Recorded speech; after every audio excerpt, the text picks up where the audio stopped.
There seems to be a lot of concerns about the Chinese economy and how geopolitics is affecting it. Let me today try to put it in larger context and take a longer view.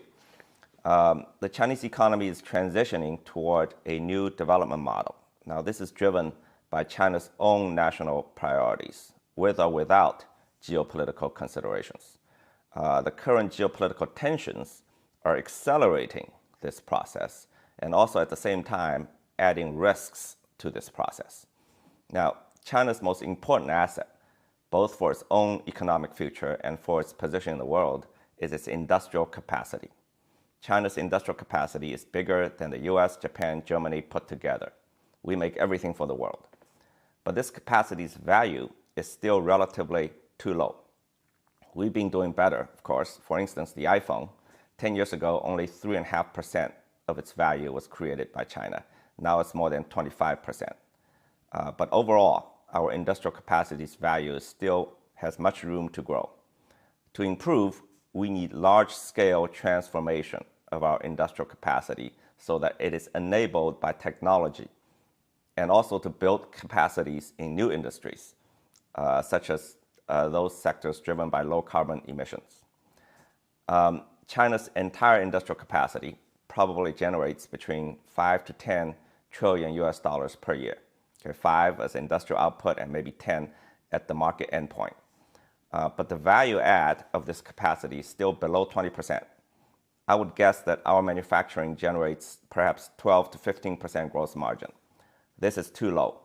Higher quality development would have it generate maybe 30 to 40% gross margin. Now, on such a large base, this value increase would be enormous. Semiconductors alone probably accounts for 5 to 10 points. We spend nearly $500 billion US dollars importing semiconductor chips and related products. This is more than crude oil and iron ore combined. And we know China is the largest crude oil and iron ore importer in human history, right? So China's national priority going forward is not to chase mere the quantity of GDP growth, but the quality.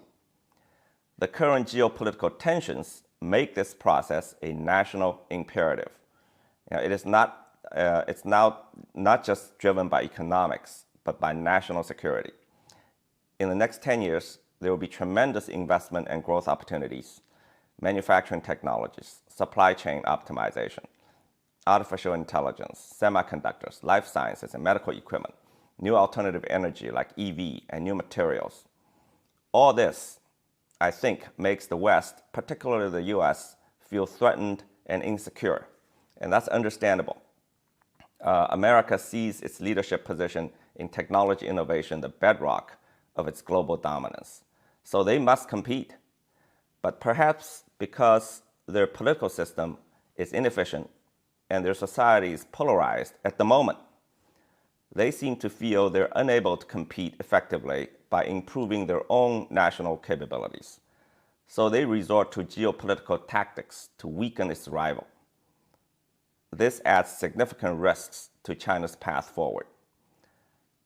At the moment, pessimism abounds about the Chinese economy. COVID lockdowns, real estate bubble, big tech blues, geopolitics, you name it. But these are short-term challenges. Everybody faces short-term challenges. If not these, it will be something else. Okay, but longer term, I recommend that we refer to the 14th five-year plan. It sets specific goals for a broad range of sectors: manufacturing technology, AI, semiconductors, net zero, R&D, et cetera, et cetera. In the next 10, maybe 20 years, compared with the rest of the world, China would be the continent of stability and growth. Now, another key asset for China going forward in the future is political predictability. We know who will be in charge and what their policies will be. We certainly cannot say this about America or Europe now, perhaps not about anywhere else. I'm a businessman, I'm an investor. If there's one truism about investing in China, it's this: don't bet against the five-year plan. Thank you, Henry.